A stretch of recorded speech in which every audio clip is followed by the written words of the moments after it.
Hello everybody, welcome back to my channel Keerthika's kitchen. ఈరోజు వీడియోలో మైసూర్ పప్పు ఇంకా ఎగ్స్ కాంబినేషన్లో ఒక మంచి టేస్టీ కర్రీ ఎలా ప్రిపేర్ చేసుకోవాలో ఈ వీడియోలో చూపిస్తున్నాను. ఈ కర్రీ రైస్, చపాతీ, జొన్న రొట్టెలోకి ఎందులోకైనా పర్ఫెక్ట్గా సెట్ అయిపోతుంది. దాబా స్టైల్లో ఉండే ఈ కర్రీ సింపుల్గా ఎలా ప్రిపేర్ చేసుకోవాలో ఈ వీడియోలో చూసేయండి.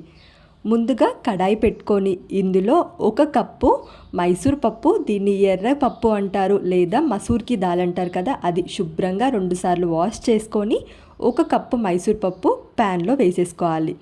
1 కప్పు మైసూర్ పప్పుకి 3 కప్పుల వాటర్ పోసుకోవాలి. నెక్స్ట్ ఇందులోనే సన్నగా పొడుగ్గా కట్ చేసుకున్న మీడియం సైజ్ ఉల్లిపాయ కూడా 1 వేసేసుకోవాలి.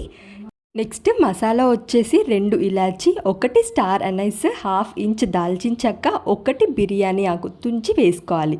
3 పచ్చిమిర్చి కూడా తుంచి ఇందులోనే వేసేసుకోవాలి. అదేవిధంగా 1 టేబుల్ స్పూన్ అల్లం వెల్లుల్లి పేస్ట్ ఫ్రెష్గా దంచింది వేసేసుకోవాలి. నెక్స్ట్ ఇందులోనే 1 టేబుల్ స్పూన్ ఆయిల్ కూడా వేసేసుకొని అదేవిధంగా కొంచెం సాల్ట్, 1/4 టేబుల్ స్పూన్ సాల్ట్ కూడా వేసేసుకొని ఇవన్నీ ఒకసారి చక్కగా బాగా మిక్స్ చేసేసుకోవాలి.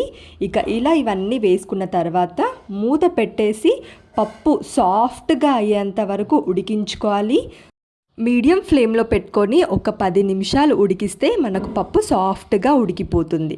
ఈ పప్పు ఉడికేలోపు మనం ఎగ్స్ని కట్ చేసుకుందాము. నేను ఇక్కడ 6 ఎగ్స్ని బాయిల్ చేశాను. మీరు ఎక్కువ వేసుకోవాలి అనుకుంటే ఇంకా ఎక్కువైనా లేదా తక్కువైనా ఉడికించుకోవచ్చు.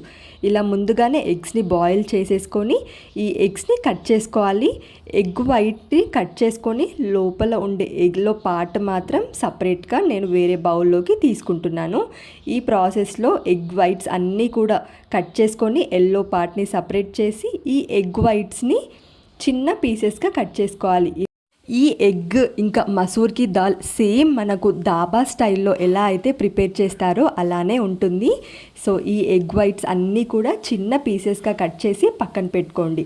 చూడండి, ఈ లోపు మనం ముందుగానే ఉడికించుకున్న పప్పు కూడా సాఫ్ట్గా ఉడికిపోయింది కదా. ఈ కన్సిస్టెన్సీ వచ్చే విధంగా సాఫ్ట్గా ఉడికితే సరిపోతుంది.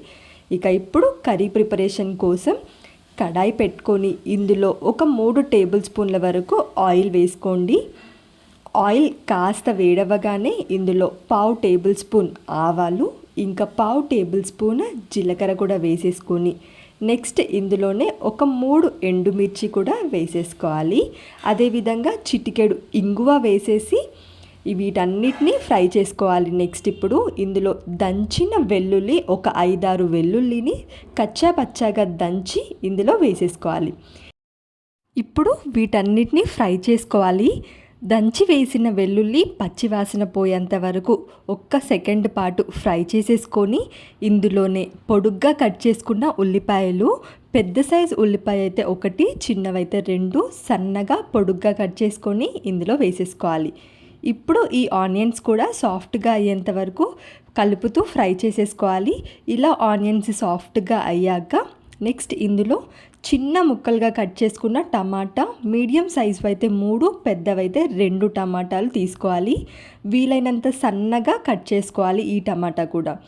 ఇప్పుడు నెక్స్ట్ ఇందులోనే కొంచెం 1 టేబుల్ స్పూన్ అంత కసూరి మేతి ఇలా నలుపుకొని కసూరి మేతి కూడా వేసేసుకోవాలి. ఇప్పుడు టొమాటో మొత్తం కూడా సాఫ్ట్గా ఉడికేంత వరకు మూత పెట్టేసుకొని మధ్య మధ్యలో కలుపుతూ సాఫ్ట్గా అయ్యేలా ఉడికించుకోవాలి. ఈ విధంగా సాఫ్ట్గా అయ్యి ఆయిల్ పైకి సపరేట్ అయిన తర్వాత నెక్స్ట్ ఇందులో స్పైసెస్ వచ్చేసి 2 టేబుల్ స్పూన్ల కారం, 2 టేబుల్ స్పూన్ల ధనియా పౌడర్, 1/2 టేబుల్ స్పూన్ పసుపు, టేస్ట్కి సరిపడా సాల్ట్, ఇంకా కొంచెం గరం మసాలా, 1/4 టేబుల్ స్పూన్ జీలకర్ర పొడి ఉంటే వేసుకోండి, లేకపోయినా పర్వాలేదు. ఇప్పుడు ఈ స్పైసెస్ అన్నీ కూడా బాగా ఫ్రై చేసేసుకోవాలి.